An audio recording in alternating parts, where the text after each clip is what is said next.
The gentleman yields. The chair recognizes the gentleman from New York, Mr. Lalota, for his 5 minutes of questions. More than any other cabinet secretary in America's history, Secretary Mayorkas is failing America. But don't take my word for it. 68% of Americans disapprove of the Biden administration's handling of the southern border. 68%. 75% of Americans see the border situation as either a crisis or a serious problem. 75%. So while our country is divided on so many policy issues, there is overwhelming support from across America for Secretary Mayorkas to finally secure our southern border. 68% and 75%. Yet the administration and my colleagues from the other side of the aisle won't change their border policies. Secretary Mayorkas won't change his policies or approach. The administration won't reinstate Remain in Mexico, and blue cities won't repeal their sanctuary city policies. Secretary Mayorkas won't change his border policies, all while tens of thousands of Americans are dying from the fentanyl being smuggled across his open border. Secretary Mayorkas won't and can't properly vet the tens of thousands of migrants he is paroling into our country from nations with whom America is adversarial. So here we are. So what do we in this Congress do when somewhere around 75% of our constituents, and by the way, from blue districts and red districts and purple districts, want accountability? 75%. What do we do when tens of thousands of Americans are dying? What do we do when potentially hundreds of terrorist sleeper cells are being hatched every day inside of America's borders? What do we do? Do we do nothing? Do we wrap ourselves in some sort of bureaucracy and find some sort of legal reasoning not to do anything? Or do we act? And let me state quite clearly that I do not take impeachment lightly. Impeachment is meant for the most serious, grave circumstances when there is a true failure and willful dereliction of duty has occurred. And in this case, Secretary Mayorkas has committed 3 specific violations which warrant impeachment. He has neglected his duty to secure our border. He has abused his power to exercise proper discretion over America's immigration process. And Secretary Mayorkas has breached America's public trust. And no matter what the Secretary or the President say, the numbers speak for themselves. Since President Biden has been in office, there have been 4.5 million migrant encounters at the southwest border, in addition to over 1.2 million gotaways who evaded U.S. Border Patrol agents in the last 2 years. Those numbers are larger than the population of Los Angeles, the second largest city in the United States. And let me be abundantly clear, this is not the failure of the hardworking men and women who are out there every day in the front line of this crisis. This is a failure of leadership at the highest levels, right up to Secretary Mayorkas and President Biden. And while there are at least 3 criteria which merit Secretary Mayorkas' impeachment and removal, today I would like to focus on just one of them: Secretary Mayorkas neglecting his duty to secure the border. Attorney General Knudsen, good to be with you here today, sir. And thanks for your hard work keeping your residents in Montana safe. In October, sir, you joined a coalition of 27 state attorneys general in a petition urging Secretary Mayorkas to end his policy of mass catch and release. And I was hoping that you could define, sir, for Americans who may be watching from home today and maybe not so familiar with this topic, what catch and release means, sir. Thank you, Congressman. I can. So, generally speaking, Congressman, under 8 U.S.C. 1225, the law is very clear. The Secretary has a duty to detain every single alien that enters the country. Period. Hard stop. Shall be detained. There is one exception. There's a case-by-case exception listed under Section 1182, which allows, on a case-by-case, individual, temporary basis, for either humanitarian or for public justice reasons, an exception. Under Secretary Mayorkas' direction, that basically has been turned into not a case-by-case analysis, but rather a mass catch and release, where those individuals are no longer given an individual investigation, an individual notice to appear in front of a judge. They were given a notice to report. That appears nowhere in the Federal Register. That appears nowhere in federal law. and was basically used as a mass catch and release program. So that's what we're talking So about. would you agree that the mass catch and release that is not done on a case-by-case basis is inconsistent with the laws passed by Congress and signed into law by by presidents of both parties? Absolutely, Congressman. There is no legal authority anywhere in federal code for mass release of immigrants into this country. Thank you. I'm out of time. I yield back. The gentleman yields. The chair now recognizes the gentleman from New Jersey, Mr. Menendez, for his 5 minutes. Thank you. Mr. Chairman, I'm frustrated that Republicans on this committee have chosen to engage in this political exercise and are proceeding to willfully misinterpret the U.S. Constitution and every precedent from the past 250 years by impeaching Secretary Mayorkas. Last week, one of our Republican colleagues said he was not likely to support any compromise border bill because, quote, I'm not willing to do too damn much right now to help a Democrat and to help Joe Biden's approval rating. I will not help the Democrats try to improve this man's dismal approval ratings. I'm not going to do it. Why would I? End quote. Why would he? Because we need to work together to address the critical issues that our committee has jurisdiction over. Because we owe it to our constituents and our communities to meet this moment. But that's not what this hearing is about. Because when you talk about approval ratings and not wanting to help Democrats, not wanting to help this administration, not wanting to help our president, you undermine the seriousness of what is being discussed today. And you make clear what this has always been, political pursuit. Speaking of politics, I have a few yes or no questions for the three attorney generals here today. You are all elected officials, is that correct? Yes.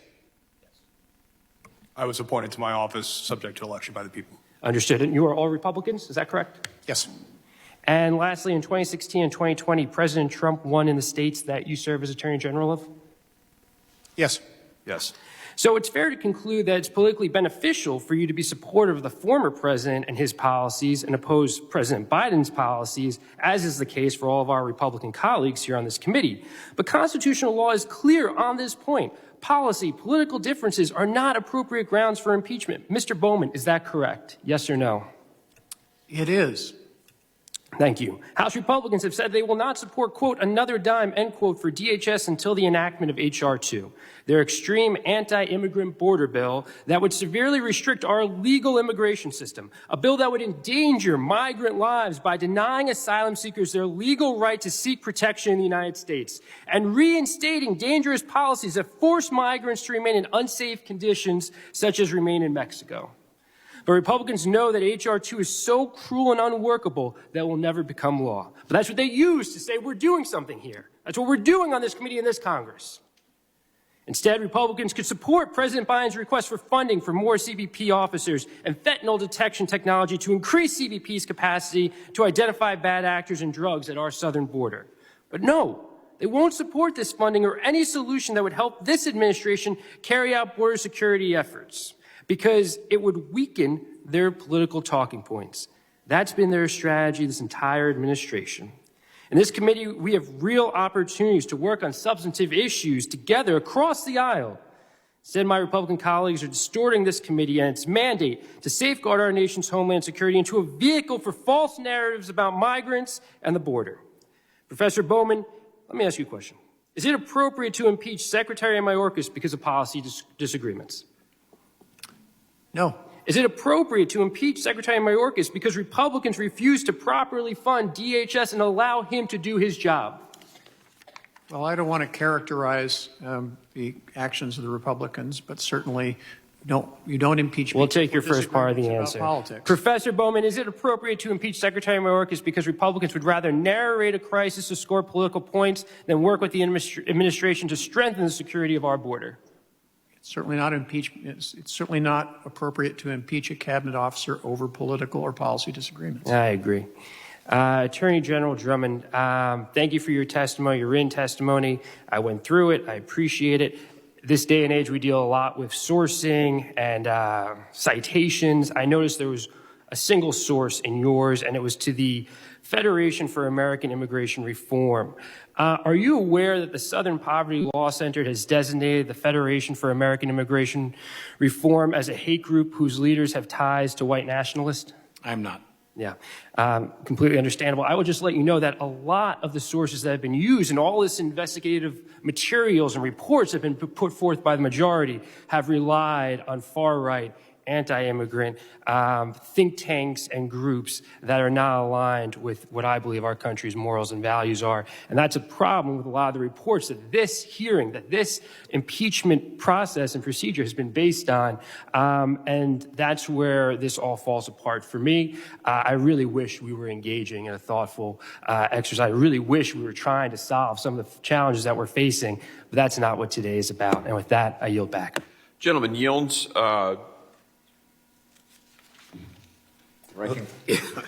Yes. Mr. Goldman referenced two articles, Turley and Eisen, and the clerk has already collected them, but it was just a unanimous consent to include them in the record. Actually, Mr. Ivey. Yeah, I think I was watching back there. I saw it was Mr. Ivey. So, yeah, so ordered. And Mr. Gonzalez. Thank you, Mr. Chairman, and thank you all for being here today and providing this important testimony. Let's be clear about this. The Biden administration and Secretary Mayorkas did not inherit the crisis at the border. They created it. Ignoring the desperate pleas from affected and scared families nationwide, Secretary Mayorkas has intentionally disregarded the law, leaving the border open to an endless stream of migrant, drug, and cartel members. My time as a sheriff, and if I was neglecting my duties to enforce the law, it would have cost me my job. The Secretary should be held to the same standard. Mr. Drummond, your story about the illegal Chinese national who executed the 3 men, that's really stuck with me. The reports are clear that terrorist organizations are exploiting the vulnerability of our nation's border.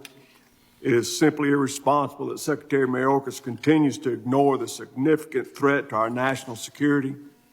Do you believe Secretary Mayorkas' actions have emboldened terrorists around the world? And is it fair to say he has intentionally ignoring our nation's current laws that should make it harder to enter our country illegally?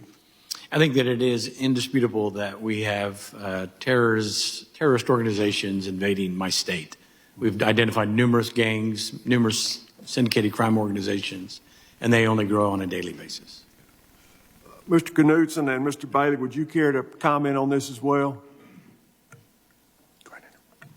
I would point out that the 2 lawsuits that we have pending right now dealing with the parole process, the abuse of the parole process, Secretary Mayorkas' violation of the plain text of the statute as it relates to parole, and his promulgation of the circumvention rule have been described as engaging in a child trafficking delivery service. So it's not just that he's emboldening the enemies of the United States, he's actually actively participating in some of the harms by using support networks to allow for illegal immigration that used to be considered unlawful through the stroke of his pen without congressional authority. Congressman, I wholeheartedly agree. I mean, I can tell you the increased gang activity in my state. I can tell you the increase in firearm crime in my state, increase in officer-involved shootings. We can tie this all directly to the cartel drug problems that is flooding my state.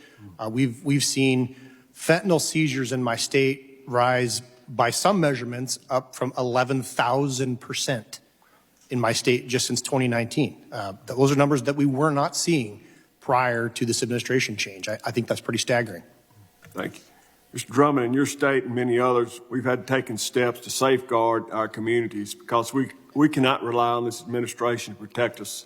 For example, Mississippi, my home state, has set up a fentanyl strike force to tackle the influx of drugs. I noticed that the state of Oklahoma has also formed a similar task force. Can you elaborate on some of the findings of that task force? Yes, we have created an organized crime task force with the explicit purpose of coordinating with other state agencies to tackle this endemic of illegal immigration in the state of Oklahoma and the drugs and the detriment that they drag into the state. And it's come at an extremely high cost for the state. We've allocated an additional $3 million for my office just to staff that. And the toll on human, it's just remarkable. Are there any recommendations, the task force findings, that you could recommend to the Congress to consider implementing on a federal level? It would be very helpful if the terrorism category cartels would be listed as foreign terrorist organizations.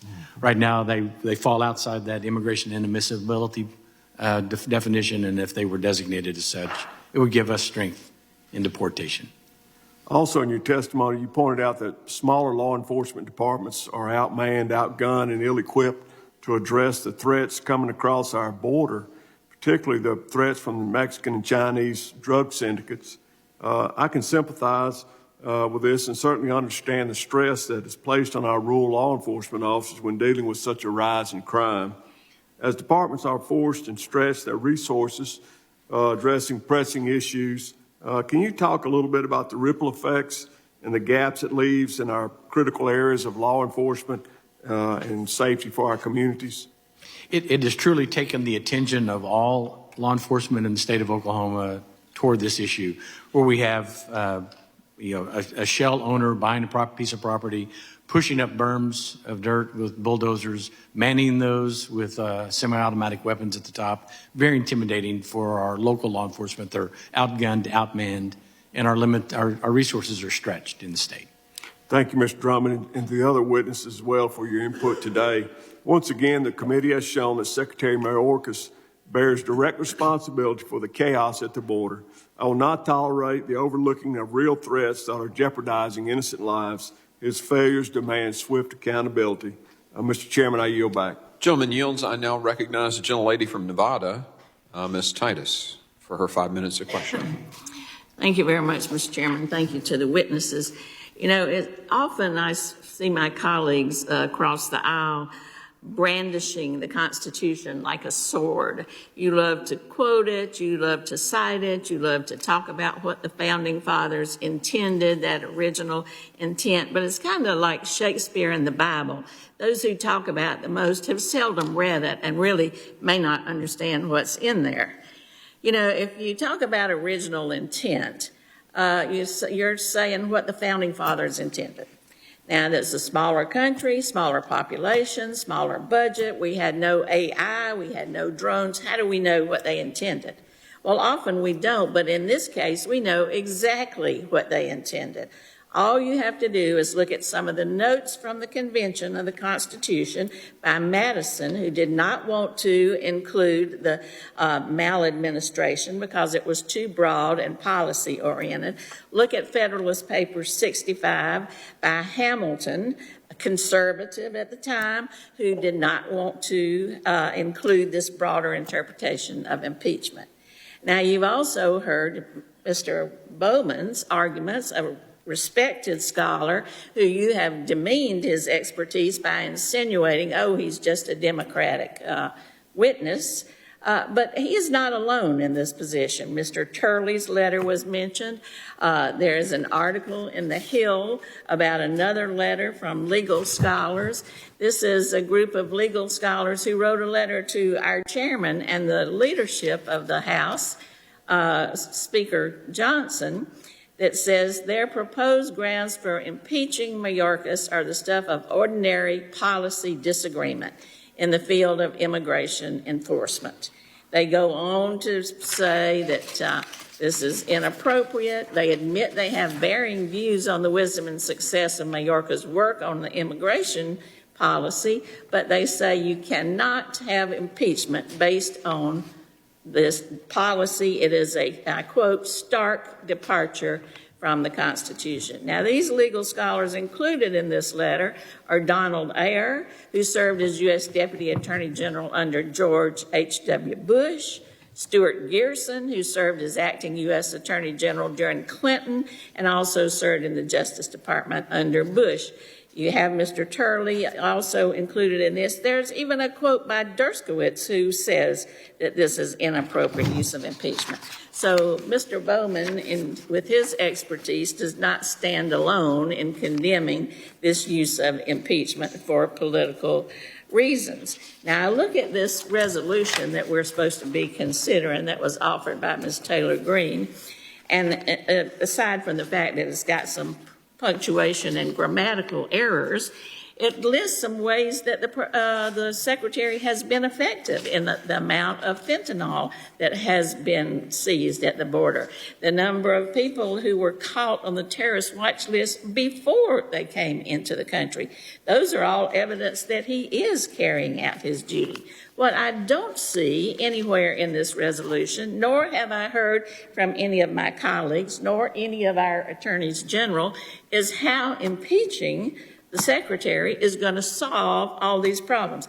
How's it going to get rid of these illegal grow places in Oklahoma? How's it going to get rid of all the terrorists who are coming into Missouri? How is it going to solve the fentanyl problem in these whatever other state? Oh, Montana.